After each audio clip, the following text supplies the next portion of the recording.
Good morning. Good morning, everybody.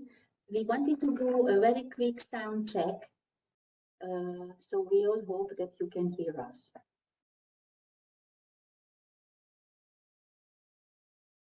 Oh, hi guys. Can you hear us? Morning, Katalin. I can hear you and I can see you. Very good. Thank you, Nelson, for the feedback.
funding in the Danube region program.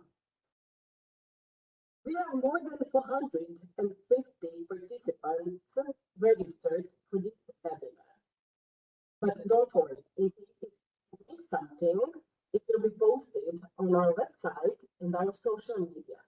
So we kindly ask you to share it further with your colleagues or potential project partners. I'm very happy to present our fantastic colleague, Katalin Kovacs-Kassa.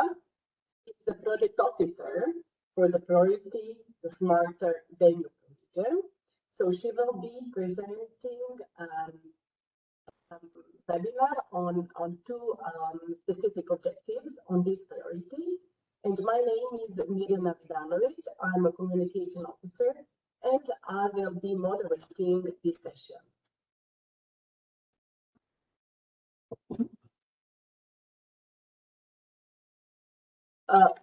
We are alerted that you might not hear us very well, so please give us just a sec.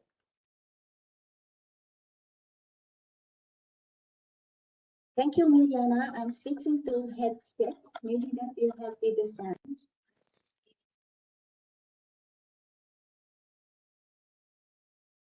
Is the sound better maybe now?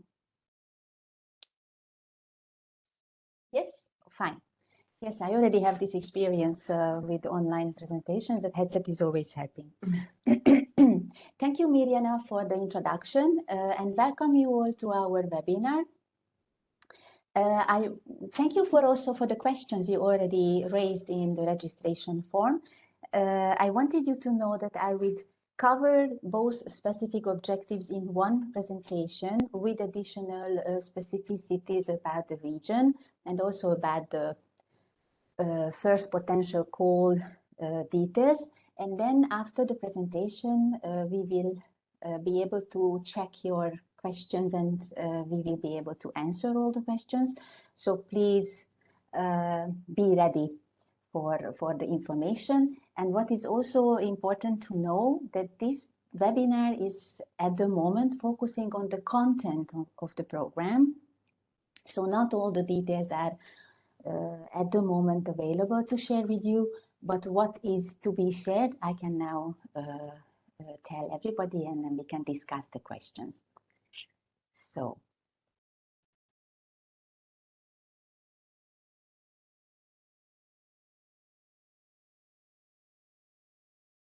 I'm trying to move my slides.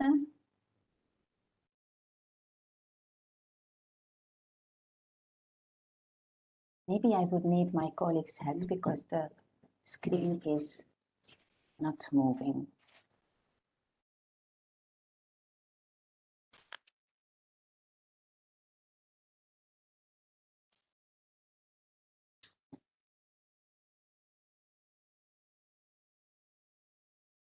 Thank you. So, from the registration form, we've seen that there are participants who well know transnational cooperation programs, but we also have new people and organizations registered, which we are very happy about. So we would like to give you a very little overview what the transnational cooperation is actually about. The transnational cooperation is an instrument of the European Union cohesion policy and is financially supporting cooperation projects beyond national level. We are in a geographically defined area with the transnational cooperation projects in order to address the common needs and challenges that we are facing. Transnational cooperation is always meant to complement the mainstream programs. You will know when later on we are having a look at the focuses and also the budget of the program. We are targeting to bring together policymakers, academia, research, civil society, and private actors. The Danube region itself is a region of barriers due to its highly fragmented status in political, economic, and administrative aspects. We have the highest number of countries, 14, and the highest number of borders compared to other macro regions. I think it's very interesting to know that the rate of border areas is 44.7%, so very, very high. The European measures for a stronger cohesion, along with the accession and neighborhood policies, create a new, unique historic situation for better integration of the Danube space, and by creating a better institutional platform and transnational cooperation environment for territorial, economic and social integration is the mission actually of the Danube region to become region of flows. If we look at the sustainable economic development field concerning our program, we can see that there is still a large competitiveness gap between the old new member states and the non-EU countries, including their status within the regional innovation ecosystem. We have a low share of technology and knowledge intensive activities. There is a need for strengthening the synergies and cross relationships between quadruple innovation stakeholders in order to facilitate the uptake of innovative technologies across the region. The Danube region is further still characterized by large cohesion gaps in social and economic aspects as well, in terms of smart specialization, skills, competitiveness, entrepreneurship, and so on. Solutions can be delivered through digitalization, Industry 4.0 processes, and/or smart specialization strategies and policies with a special focus on SMEs. We have large differences in S3 in terms of specialization, sectors, and territorial coverage. So there is a need for supporting transnational alignment of S3 strategies, which we'll be hopefully doing with the program. So we have two specific objectives for this priority. The 1.1 is enhancing innovation and technology transfer in the Danube region. The 1.2 is development of skills for advancing smart specialization strategies, industrial transformation and transition towards Industry 4.0, including cross-sectoral collaborations. I included for you two maps to little bit highlight the situation, needs and challenges in the region. In the first one, we can see the spatial distribution of employment in high-tech technology sectors. In the second one, the spatial distribution of research and development in GDP. It is very interesting to see the big differences between the regions and between the member state countries of the Danube region. Across the Danube region, we can see that there is a low share of technology and knowledge-intensive activities. The RDI activities are overly concentrated within the western regions or the major urban hubs, including the capital cities or the university towns. Structural problems arise, especially in regard to the development of high technology economic sectors or the low level of ICT employment. Joint measures are of high relevance to support to better share of innovation capacities and the joint uptake of innovation and advanced technologies. Such actions should result from new RDI-related policies and further through quadruple helix approaches.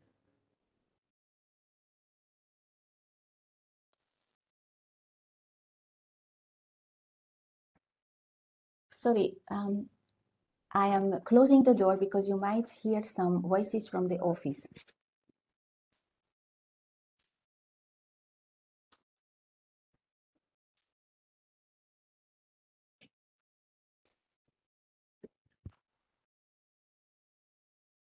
I hope it's better now. So, what is the focus of the specific objective 1.1? We are focusing on RDI-related transnational policies and processes. on uptake of innovation and advanced technologies, capacity building among thematic value chains, technology transfer and uptake from and towards the SMEs, circular economy policies and processes, smart, sustainable and green transport technologies and networks, e-mobility solutions, and integration of smart cities and regions solutions. So you can see that we have quite a wide range of focuses to look at. So I do hope that you will find a topic which is interesting for you. What are the activities that we are financing? These are only examples, so it's not an exhaustive list. The uptake of technologies alongside thematic value chains, circular economy collaboration forms and harmonization, technology generation, uptake of related advanced technologies, and direct contribution to EU SDR Action Plan for Priority Area 7 and Priority Area 8. What we do not finance, it is also always a very interesting question.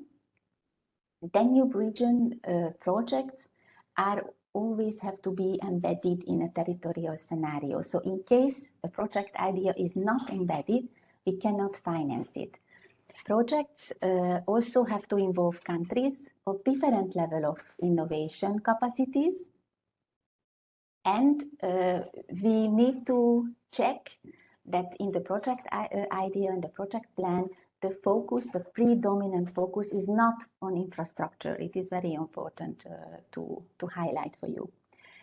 So in case the project is on mere technical solution development, without focusing on technical solution development without ensuring its application to the target users, we also cannot finance that project. So we always need the link, as I also mentioned in the introduction of the Danube region, that we always try to link the academia, research, the target groups, and all the end users of the project. We also do not finance projects with predominant focus on research and data collection activities without translating the outcomes into applied solutions or policy strategies or plans still within the project. So it's important that we are favoring those ideas when already in the project life cycle, these links and potential usage of the applied methodology pilot action is already planned and implemented. We also don't finance projects missing a clear focus and potential on closing this innovation gap, what I was also mentioning at the beginning of the presentation in the Danube region.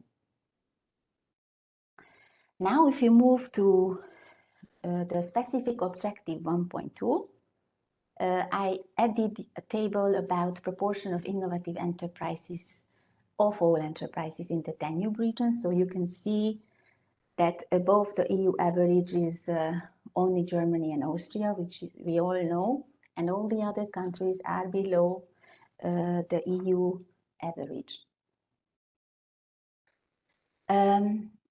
What we have in the region is that the spatial pattern is quite fragmented, especially due to the growing gaps between the urban regions as engines of growth and the rural regions as peripheries. While some regional economies of the Danube region are heavily industrialized, most economies seem to be completely unprepared for the challenges arising from transitioning to Industry 4.0. And we all experienced this in the last couple of 2 years with the pandemic situation. So it is actually even important nowadays. Considering the overall entrepreneurial sector, and in particular the SMEs, the innovation levels are substandard, as I've shown in the table as well, which results in a share of innovative enterprises below the EU average. What is the focus of the specific objective 1.2? Skills development is in focus for and of joint advancement of smart specialization strategies and policies with the focus on less advanced regions. We have cross-sectoral collaborations of smart and traditional type of industries, so an industrial transformation and transition, and the skills development for delivering products and services with transnational impact. Now let's see the activities, which is already showing you maybe a little bit more insight. As you see, we have a lot in the list. I must tell you that in case you are planning to prepare an application for this priority, please read the Interreg program, which is already available on the website. That's a more comprehensive document, and then you can really see what is the deep content and what we are targeting. So all the details are also available there. So I am encouraging you to check out. I know it's a long document, but you can check out those parts which are really focusing on your project idea. So let's see the activities. Enhancing cooperation related to entrepreneurial skills in advanced technologies, industries of high Danube region importance to better combine existing capacities and competencies. Then we can have building cooperation structures, obtaining innovation capacity needed, targeting competitiveness at regional and EU level, identifying niches within the EU market. Please note we already have some projects like this, so it is also advisable to check out the previous projects, also the previous goals. Some are already closed, some are still running, so that you are aware which projects you can maybe capitalize with already while you are preparing your project idea. And then maybe you don't prepare something which was already prepared before. We can also have an activity when we are trying to become more attractive as a partner within the Danube region towards other EU regions. Establishing platforms for transfer knowledge and skills, building interregional synergies for the development of regional smart specialization strategies and policies by involving entrepreneurial actors and existing networks in discovering and exploiting promising areas of specialization. Setting up and piloting measures for regions, so it is an exchange of experience on implementation of F3, but please note that also the piloting is included, so we don't only need methodologies. What we do not finance, again, is nothing new. Nothing new, as I mentioned, is actually applicable to all priorities in the Danube Region program, that we are searching for projects which are really embedded in the territorial scenario. I will talk about the partnership issue later, so you will have a deeper insight. We are not financing projects who are not involving countries of different level of innovation capacity. So as I also mentioned, we have the target that to decrease the gap between the member states. So we really need projects which are targeting the exchange between all countries with different level of innovation capacities. Again, we are not financing the projects who are mainly focusing on the infrastructure developments with research and data collection without translating it into the project users environment, and projects that are missing a coordinated policy planning and pilot tested lab delivery approach, especially with the smart specialization strategy related projects. Please have a look because it's important that you can actually link it to the needs and the stakeholders in the region and in the project partners area. Also, projects targeting mere skills development is not okay. So it is not a normal, skills development project in case we are not having a strategic and policy level approach and impact with it. Now, the partnership, I think, is one of the most interesting parts for a transnational project. And I assume that we will also receive some questions related to this. But at the moment, I can share you with this content that we will need minimum 3 partners, and the integration of the non-EU countries will be of utmost importance.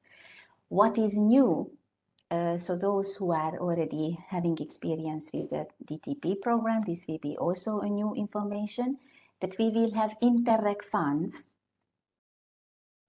bringing together the ERDF, the IPA and the ICI funds, which will facilitate an equal participation of the non-EU partners is very important. And another new approach what we are having is, I think, is very well welcomed, that we are opening the lead partnership possibility status. So the status for all partners, even if somebody is not a member state country-based partner, which I think is quite nice. So we do hope that this will encourage also non-EU member state partners to become lead partners. Now, I will share with you a good example of partnership. This is a project that I am at the moment monitoring as project officer, DK Labs. You can check out all the details on the website. It's a third call project. So in the DK Labs is the name of the project. So you can have a look in more detail if you are interested. It's a social innovation related project, but I'm not telling you about the content of the project. I really wanted to highlight why it is a very good example for a good setting up of a partnership which is really fitted to the project idea and also to the transnational impact that you can actually reach with a good setting. They have quite a big number of partners and also associated strategic partners. I will now go through them, but please don't think that I am listing this or I am giving this example to you because I think that the partnership is only good if you have so many partners. It is not about the number of partners. It is about how to select the partners and from which countries and how to share the knowledge and competencies between the partners and certainly also the tasks and responsibilities. So they have support organizations in the field of home care service provision without experiences in the field of social innovation labs. So these partners, 5 partners are having this status in the partnership, which means that they are really motivated to get knowledge from those who already have experiences. So we have 2 further partners who have experience in the area of social innovation labs. So we have altogether 7 partners who are working in the same field, but still with different level of knowledge and competencies, and there is a very good exchange possibility already between these partners. Then we have 3 partners who are professional lab providers with expertise in the field of social investment. And we have 2 expert partners, one for project communication and one for professional competencies of the lab providers. And we have 2 scientific partners who are giving the research and academia background to the project and also the support. So I think it's a very nice coverage.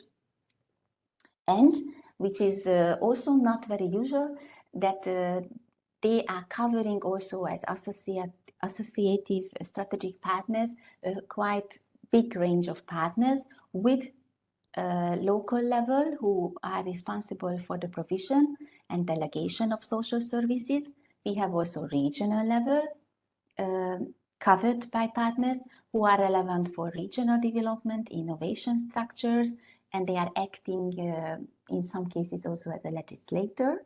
And they also involve national level as especially relevant for the legislation. And also transnational private social investor complementing this partnership. So you can see that when they were preparing the project idea, they really thought of all area, what I was mentioning also at the beginning of my presentation, that we are trying to link all the all the actors actually in one field that the project is targeting, and then you can really have a nice coverage and not only one insight but also a complex approach, and that is making the impact actually in a project. Now the budget, another very important issue. We have an indicative allocation, but the program budget is 213,105,953 euro. As mentioned, this is Interreg funds. So we are all bringing together the ERDF, IPA and NDIC funds. The maximum EU contribution is 80% in this new programming period. And we are planning to launch 50% of the available budget in the first call for proposals. Okay, so this is for all priorities actually, but also for this priority one. And maybe you are interested also in this data, that the allocated indicative total budget for priority area 1 is 37 million euro. You can read the exact numbers, so that's how you can calculate. I would like to encourage you to follow the developments. You can surely have a look on the DTP website, where we always sharing the general information, where you can find already this draft Danube region program document, and also the call for proposal announcements will be available there. But I would like to highlight your attention to the fact that in June, we are planning to launch all details for the application, so applicants manual, eligibility of expenditure, and so on. So all the details that is needed for you to plan a project idea, a very detailed version, we are planning to launch already in June. We are also planning to have further, apart from the webinars that we are having now, further Danube region program events like the kickoff event, which is planned to be held in autumn, and the lead applicants seminar. I would also like to recommend, in case you are really considering to prepare a project idea, or if you are still not sure how to get started, that you should contact the national contact points colleagues. You can find their contact details also on our website. They are very helpful and are there to help you to get on track, get on the right track with your project idea, partners and stakeholders. But please be ready that you should have an imagination of what you would like to do. So at least the topic and the project idea should be in your head already formulating, and then they can help you with the partner search and how to put it in an ideal way together. But it's very important that you can also contact us as project officers for bilateral consultations. So I am also giving you the chance to contact me. You have my contact details on the website. And we also have the EU SDR priority areas, so can also contact those colleagues to further go into details how to adjust the project idea in a best way to be very successful during the application process. Here you can find my contact details. I'm thanking you for the attention, and now we will start and check out the questions you might have had during or after the presentation. Thank you very much.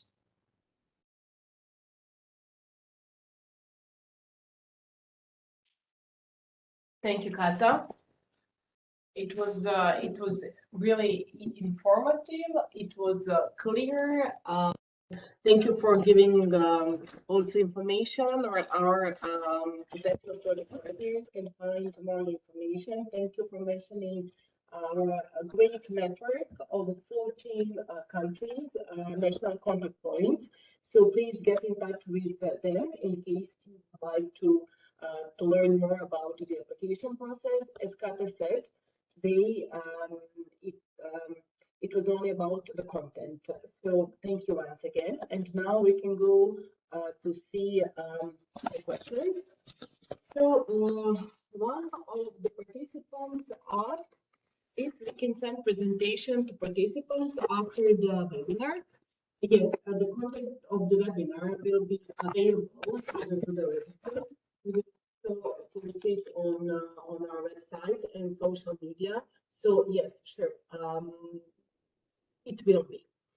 Then we have a question: what is the estimated date of the first call to be published? Yes, thank you for the question. This is difficult, but then fine, we are sharing then the headset because then we were told that the sound was better. Now we will be very romantic with Miriam. I hope both sides are working. Yeah, the same. Now, is it better?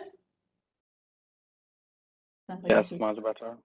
Very Okay, good. thank you. Thank you. Thank you. So, the estimated date of the first call to be published is currently September.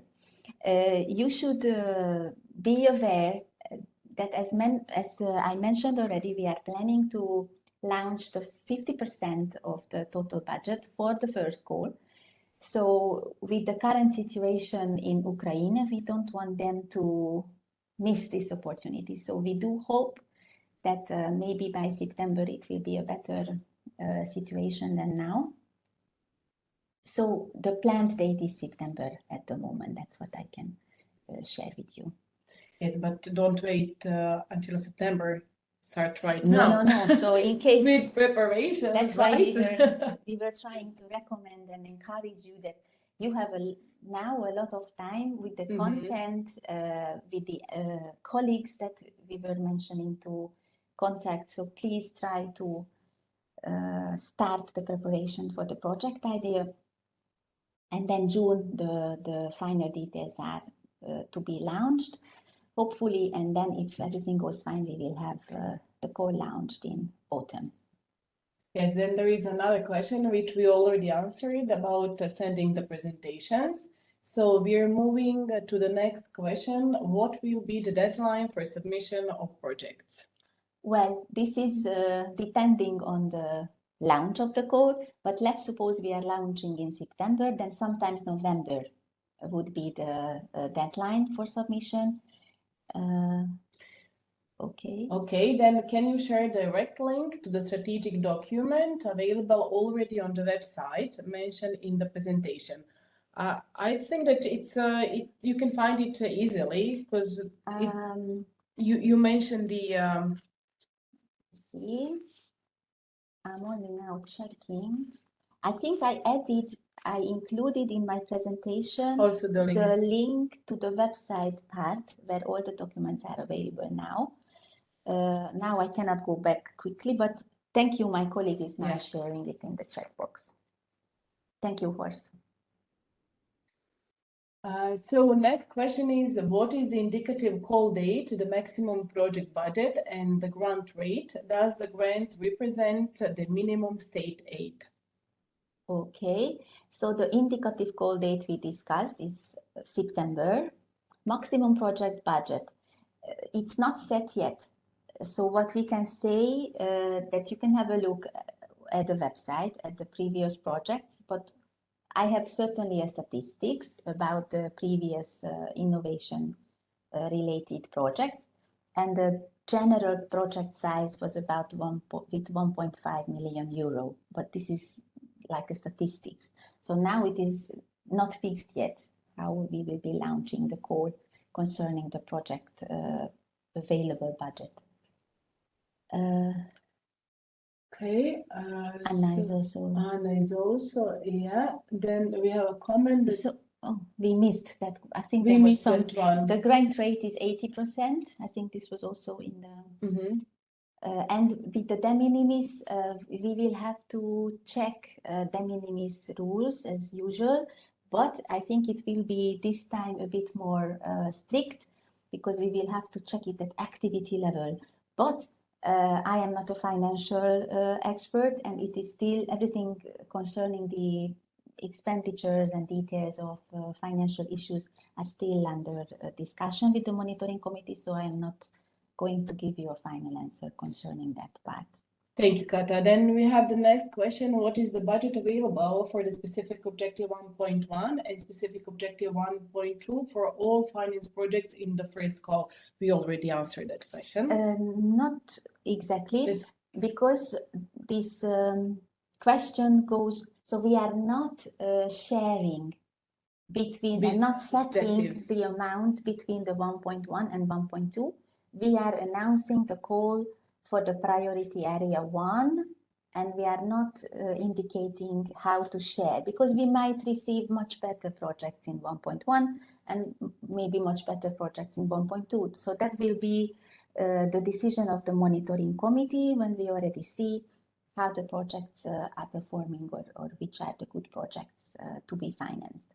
Yes, so this is indicative at the program level, but just to Yes. mention that it will be 37,300,000 and something euros. Yes, that's the total amount, and around 50% will be launched for the first call. Thank you, Kata. Is it possible to pay the expertise of associated partners from the budget? E.g., what, I'm sorry that we can't Yes, now, it is. with subcontracting. Is it possible to pay expertise?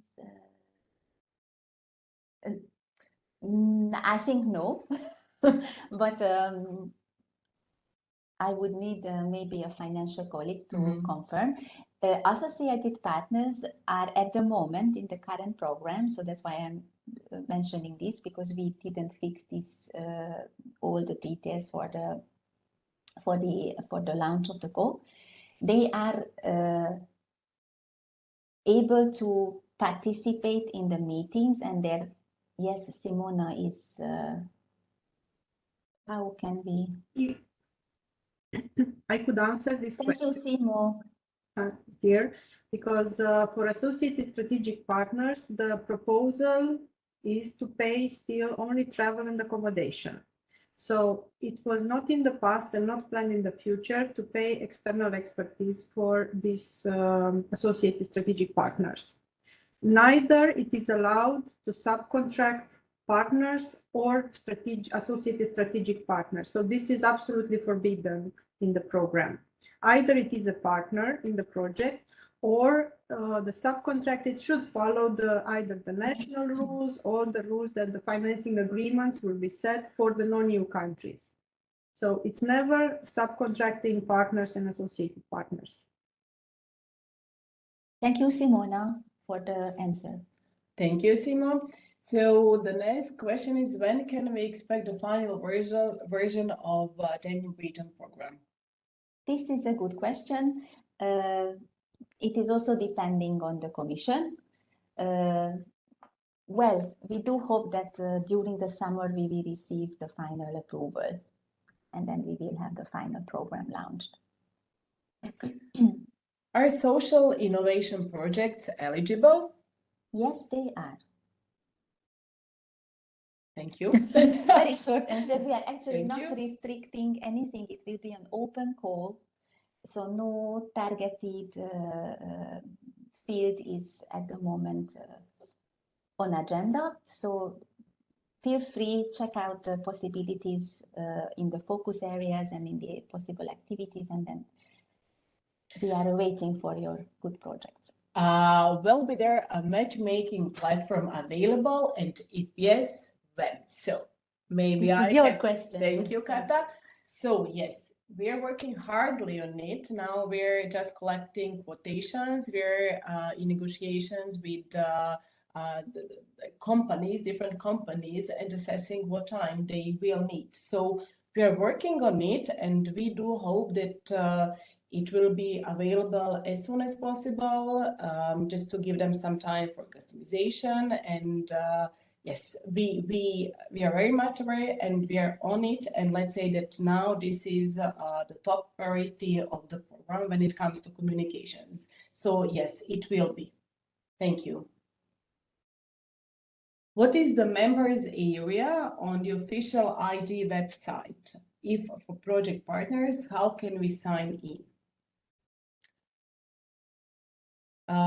So the members area, if you're referring to the to our existing website, this is the member area only for the members of the JS. So project partners cannot log in, and this area is not allowed for them to access. So thank you. If there is 50%, then there is an estimation that it will be about 10 projects approved. We cannot answer this at the moment because we didn't fix all details for the first call. So I wouldn't make an estimation at this point. But well, I mentioned you the average project size, which we had before. So yes and no, it is depending how the projects are planning their activities, partnership and size, and also what the call in the end will make possible. But I cannot answer this at the moment. Next question, what is max budget for one project? Same answer, we don't know at the moment. It is not fixed. I think that we will have, yes. Simona. Thank you, Simona. Actually, we are never we never set a maximum budget for this type of projects, because it depends on the partnership and how many countries are involved and what type of activities. So we have not proposed the monitoring committee any maximum budget. It will be assessed like in the past based on the activities, the involvement of the partners, and it will be, of course, also a negotiation if it is the case in a condition clearing phase. But we will not have a maximum or a minimum budget for a project for this type of projects. Thank you. I think that we already replied to this question. If there is a 50%, then there is an estimation. So let's move to another one. What is max partners involved? I don't think there's a maximum, but you should bear in mind that a big partnership is very hard to manage. So the partnership always has to be fitted, the size and also the selection of the partners, as I mentioned also with the example, has to be adjusted to the project idea, to the transnational need of that region that you are covering. So you should only, we are not giving more points in the assessment, if that may be also the question behind. So we are not giving you extra points because you have more partners involved. So the partnership has to be justified with the project idea that you are selecting those partners because you are giving them certain tasks and responsibilities, and with that set of partnership, you are able to tackle those challenges that are faced in that part of the Danube region. I hope I answered the question. And please note that the partnership setting, so it will not be an eligibility criteria as we plan it. So it's not the number of the partners, is a valuable thing, but the quality of the partnership will be important for the project. Thank you. Is it going to be two-stage or a single-stage application? It will be a two-step goal, the first one. Thank you, Kata. So now we can move to another one. Will the recording of this session be available? Yes, it will be. What is the must you want to see in projects? Well, this is a good quality project. Yes. So a project, what we are searching for, has to be built around those challenges and needs what we are trying to introduce, and also is actually introduced in the Interreg program of the Danube region. So that's why I was mentioning that in case you really want to feel some more insight what we are searching for, then I encourage you to read the whole program, that part, what topic you are interested in, and then you will get an idea. But we are not, what we are trying to reach is with every priority is in the program. So in case the project idea is targeting those challenges and needs what we are having and is able to give some answers with the needs what we mentioned, that we are not having a methodology for the drawers to be prepared, you know, and then the project is finished and nobody is reading the methodology. So if the partnership is set together properly, the project idea is actually fitted to the transnational cooperation needs, then I think it should be okay. So we are not wanting more than that, which is actually already a very nice task to do, but I do hope that you will manage. And the timeline of the second step procedure. Well, we don't have a timeline yet, as we are, you know, so we are still having other steps. The call is not even launched yet, so we cannot now set a timeline. But we are planning that the new projects could start from January 2023. That's an assumption what at the moment we are trying to play. Yes, Simona, thank you. Just a small correction here. So we are planning projects to start in November 2023, because we have a first step that it's a small application. It's an expression of interest, like we also had in the current program, that we are planning to launch in September, then to have the deadline somewhere in November. This will be specifically set at the launch of the call, as Katalin said. Then we have a period of assessment, and then the monitoring committee will pre-select the projects to be invited in the second step sometime in spring 2023. Then we open the second step for the invited projects, which we would leave open depending on the agreement with the monitoring committee for 1.5 months or 2 months. And then, of course, we have the assessment, and the plan to start the project would be sometime October, November 2023.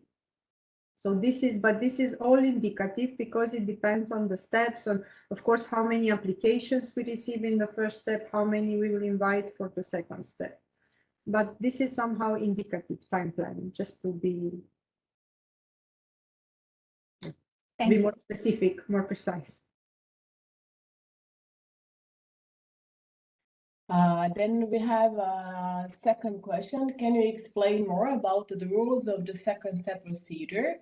What we need to know? This was partly answered by Simona, but Kata, maybe you want to add something, or Simona, something to add more?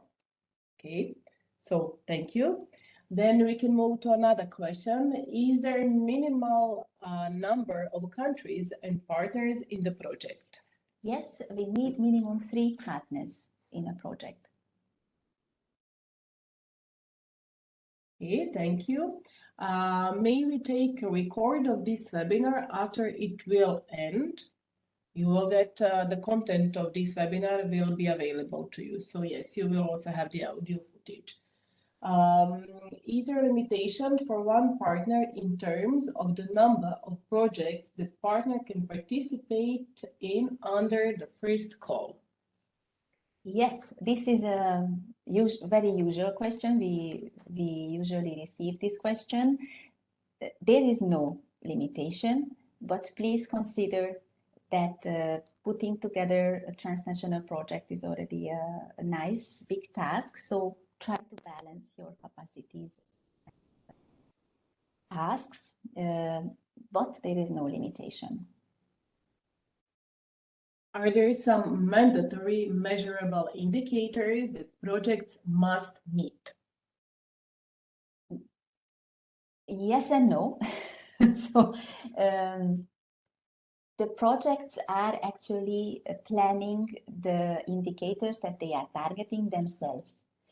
The program indicators are set in the program document, so those you can already have a look at in case you take the responsibility to read. I would be happy if somebody would check them out.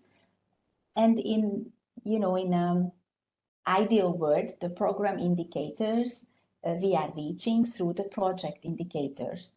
So in case you are having a look at the program indicators, that might give you a chance to maybe a little bit adjust your project idea. What are your project indicators, what you are targeting in the end, but we are not limiting it or setting it for you. So this is the project idea is actually making them ready to be set. There is another question. The eligible area of the program will remain as in the previous period, 2014-2020. Yes, and no question arrived yet concerning that, but I forgot to mention that because of the current war situation, I would like to highlight that Moldova is sure that they can participate already in the first call at this stage, already is clear. But in Ukraine, we have the martial law, so until the martial law is in force, they are not able to participate in the call, in the projects. We do hope that this will get better soon, some way or another.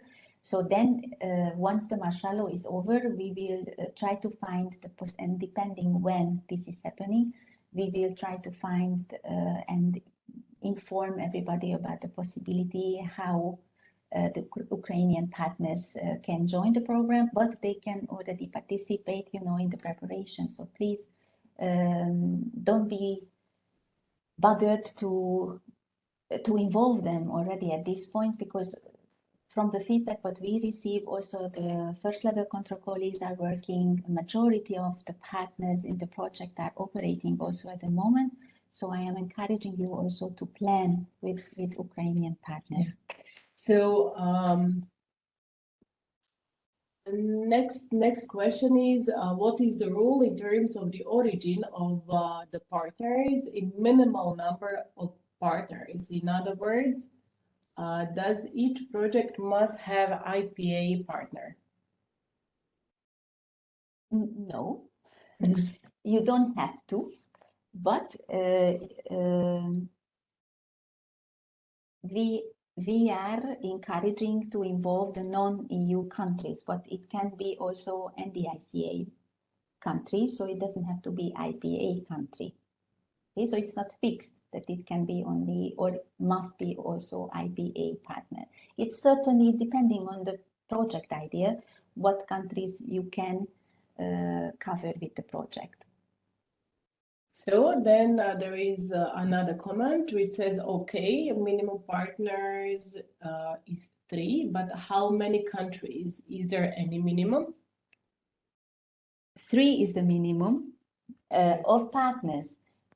And then, I mean, if you all know maybe, or those who have already had experience with other programs, we also have cross-border cooperation programs. So I would say, in case you are having a very limited number of countries involved and a project idea that is not having a transnational impact in this sense, then maybe you should have a look at the cross-border programs in case it is only 2 countries. Yes, Simona, thank you for the clarification. Just to be again a bit more precise, so the regulation, so we set the minimum partnership according to the regulation, which is minimum 3 countries of the program area, out of which 1 is mandatory to be member state. Compared to the past, when the mandatory member state should have been lead partner, now it's not the case. It can be a lead partner from a non-EU country, but all partnerships have to involve at least 1 member state. This is the minimum requirement. Of course, as Katalin said, it depends on the topic of the project, because we are a transnational program and we expect a higher and larger coverage of the program area for each project. So this is important to be highlighted.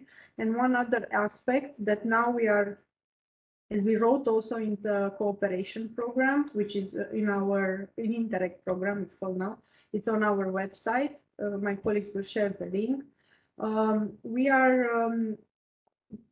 have this Interreg funds, and the involvement of non-EU countries, may they be from IPA or NDC countries, is subject to quality assessment. So in the quality assessment, we have a question that is also putting weight on the involvement of the non-EU countries. Of course, we do not want to be restrictive, because maybe topics that are addressing only EU member states or are relevant for EU member states, but it will have a very good project involving only EU member states will not fail. But we are absolutely encouraging all the partners and all applicants to involve the non-EU countries in the projects. Thank you, Simona. And maybe, I'm not sure, I might have missed to add to the territorial question that the whole territory of Ukraine will be eligible once we are there, that they can participate. So thank you, Kata. You just answered The next one. the next one, which is will the eligible area of the program remain the same as in this period? So thank you. So it will be extended to the whole, with the whole territory of Ukraine. So we are getting bigger and bigger. Thank Yes. you. Let's move to another question.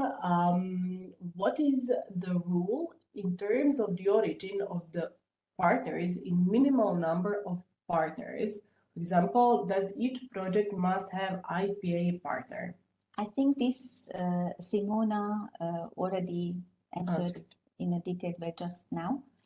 And also the IPA partners we already discussed, so it doesn't have to be. There was one more always. question. There was a question that disappeared if SMEs are eligible. Just to go. Good. Yes, SMEs are eligible, but not as lead partners. Thank you. So let's move to another one. A project duration, any limitations, recommendations? Project duration, any Mhm. limitation? Well, it is very much depending on the idea itself and how much activity you are planning. Please always consider that with the administration of the project, you also have some time. So just have a look at the pandemic and this COVID situation. So all the projects had to rethink, the approach. They couldn't meet. We still have projects where they have not met since the project is going on in person. So I think if you plan too many activities to a very tight timeline, that might be tricky and challenging for you in the end. I'm not saying that you should extend something just because to have a very long project period, but it has to be realistic with a time frame that is implementable for all the project partners, taking into account the capacities that are available for the project. That is also something very important. And coming back to that question that how many projects you can plan with, be careful with, in case you are, full-time capacities are planned and the institution is really focusing on that is fine. But if somebody is doing a transnational project as part of the full-time job, it might be difficult. So please adjust the time plan and also the activities you are planning and you should reach in the project to the partnerships, availability and capacity, and maybe expertise and experience, because that is also important. An experienced partner will probably easier take, the administrative tasks as well with the MAJS during the implementation. So this is also important, that not the project idea planning is important, but also the management and the implementation. Thank you. Just to add that the maximum project duration proposed for the first call is 30 months. course, they can be shorter than 30 months, but not longer than 30 months. Thank And you. in general, we have the maximum project duration we allowed is 36 months in general. But for first call, we will stick to the 30 months proposal. So thank you both ladies. Let's move to another question. Is it possible to have two similar partners from one country, for example, two NGOs? Yes, it is. Is the quality assessment document already available? Not yet. This is also in the package, what we are planning to launch in June. Where to find a program document? The link was shared earlier in the chat. It is on the website, and also you can see on the last slide of my presentation, the link to the new funding documents on our website. Who can be a lead partner? What types of organization? All types of organizations can be lead partners, regional authority, public authority, universities. It's very much depending on the specific objective, except for-profit organizations. Any restrictions, new rules regarding pilots? I wouldn't say there are any restrictions or new rules, no. What is the period of implementation? But I think that we already Just answered this heard. question. Okay, so let's move. What are all novelties with a new program? What is novelty? The novelties, well, let's say the first novelty is that the whole territory of the Ukraine will be included. We have Okay. Interreg funds. Yes, we have the Interreg Lead funds. partners from third countries Yes. can be. Yeah, well, yes, this is what I would list, that Interreg funds are available. So it's now bringing together all the three funds. So all partners can be lead partners. We are extending the Ukrainian, so the territory of Ukraine to the whole country. What else? Social also, but this is still welcome. So yeah. Yeah, and we will have a new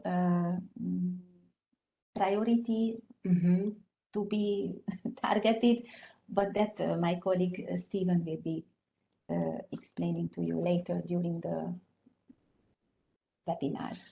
And also the novelty is that now we're a Danube region program instead of Danube transnational program, but still we have the same dream how to make this region better. So yeah, novelty is the name, but the dreams are old. So let's move to another one. Will the first call be open for all specific objectives? Yes, it will be. Are local action groups eligible partners? Local action groups, I think they are, yes. In case the legal status, I'm not sure of about the local action group, but in the applicant's manual, you will be able to check all the status details as well. So you will see. I'm If not I sure. may add something Yes. about the eligibility, it is best that, of course, in the applicant's manual we are defining, but to double check with the national contact points, because they are the ones who can advise on the national rules and type of organization. I think it's the easiest way. Thank you. The DRP communication strategy will also be available in September or sooner. Yes. So let's move to another one. Are the profit private organizations eligible partners? Yes, they are, but they cannot be lead partners. No questions. No questions. Oh. So, is it possible that we answered all the questions and nobody has any further questions? Let's. If no questions, then Then we would like to close. thank you for your attention. I also thank Simona, the head of Joint Secretariat, to complement our answers and give some more specificities to be known. And then we are looking forward to your great project ideas, and stay tuned. We will share with you the presentation. You can also listen back to the recording and the upcoming developments you can check out. Stay tuned for June. We do hope that we will share the further information then. So thank you very much for attending. As I said, we are very happy. There are more than 150 registered participants. So please share the word about our great program with your colleagues, potential project partners, and just go smart and innovative. So yes. Thank you. Thank you very much. Take care. All the best. Bye bye. Bye bye.